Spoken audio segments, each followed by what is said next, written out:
Wala nang maraming paligoy-ligoy pa, diretso sa punto na. Maiksi lang ang komentaryo, pero diretso sa punto. Maraming kuro-kuro, may tiwali, may totoo. Dito, sa puntong diretso tayo. Punto, diretso. Mga kabunyog, mga kababayan, pag-usapan nga natin itong pahayag ng INC, Iglesia ni Cristo. Naglabas ng official na pahayag ang Iglesia ni Cristo, binasa ng tagapagsalita nito. Mayroon silang TV station, 'di ba? Yung Net25 at may mga radio station sila. Pati yung naka-live stream 'yon, binasa yung statement nila. Tungkol saan ang statement? Actually, nilabas yung statement. Ang context, naglabas sila ng ganong statement dahil dito sa matapos itong presko na ginawa nila Attorney Levy Baligod at saka ni Mike Defensor, present yung mga dating Marines na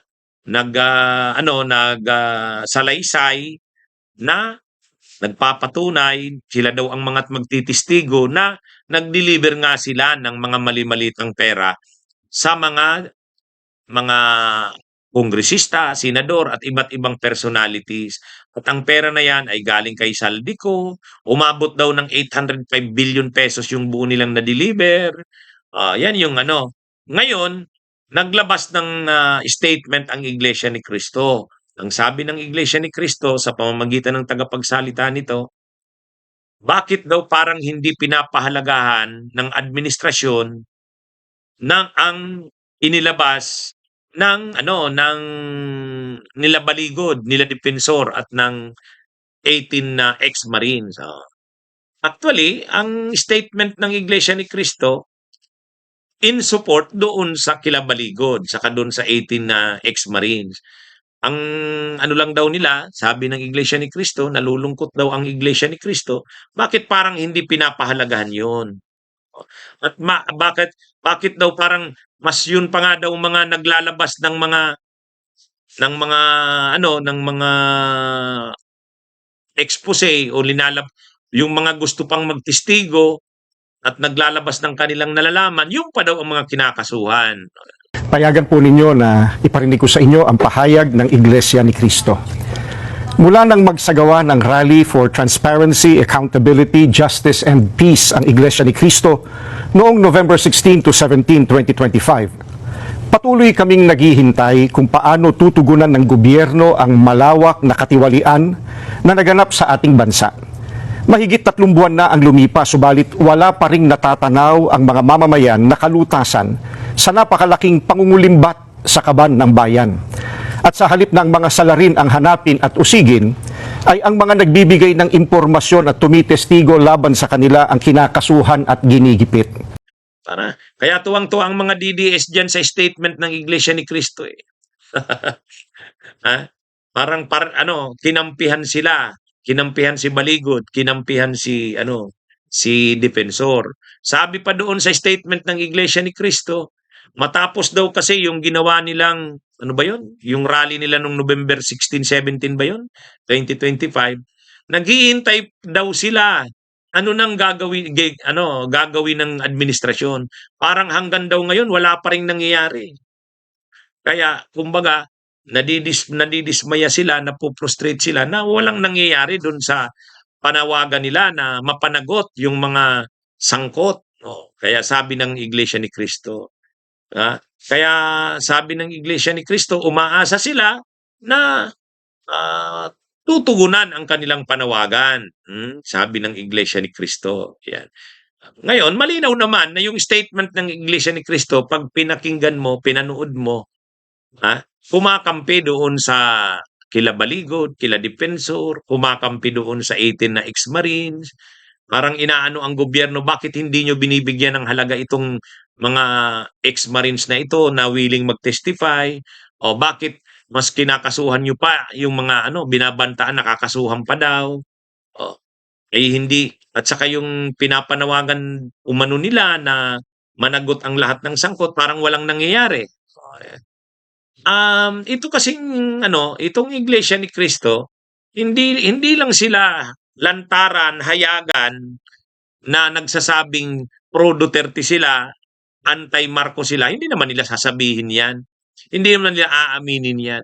Pero sa kanilang mga actuation, sa kanilang mga sinasabi, ah, um, malinaw, nakakampi sila sa kampo ng Duterte. Ay, mapapansin mo naman. Siyempre, hindi naman nila sasabihin yan kasi simbahan yan eh. Sasabihin nila, hindi sila nakikialam sa politika. Sila ay para lang sa pagpapanagot. Kaya lang, yung timing, yung paglabas ng Iglesia ni Cristo nung statement na yon, kailan nila linabas? Linabas nila paglabas din ng statement ng 18 na ex-Marines na present ni Baligod. Ay, di ba? Doon pa lang sa timing, mag-iisip ka na. Mag-iisip ka na. Bakit sabay-sabay? Bakit magkakasabay-sabay? Nilabas ng Iglesia ni Cristo yung statement nila sa panahon na may hearing si Duterte sa ICC, sa panahon na magsisimula na ng impeachment ni Sara, tapos sa panahon na naglabas ng statement yung di umano'y 18 na ex-Marines at sa pangunguna nila Baligod at Defensor. So, yung timing ng paglabas ng INC ang malinaw in support. Tsaka sinabi naman doon sa statement suportado nila yung suportado nila yung ex-Marines na naglabas ng kanilang salaysay. Nadidismaya sila sa gobyerno na parang hindi natutupad yung pinanawagan nila na mapanagot ang mga sangkot. Yan. Kaya parang habang napapalapit ang eleksyon ng 2028, parang lumilinaw kung saan posisyon ng ANC, Pero yun na nga, hindi naman nila sasabihin yan na sila ay kampi sa Duterte. Hindi naman. Kasi relihiyon yan. Simbahan. Siyempre, ang sasabihin nila, kami ay para sa kapayapaan, kami ay para sa pagpapanagot, kami ay para sa katarungan, kami ay para sa sa accountability, wala kaming kinakampi. Yan. Kaya lang, yun na nga. Pag tiningnan mo na sa kabuang context, bakit ngayon nila linabas yung timing?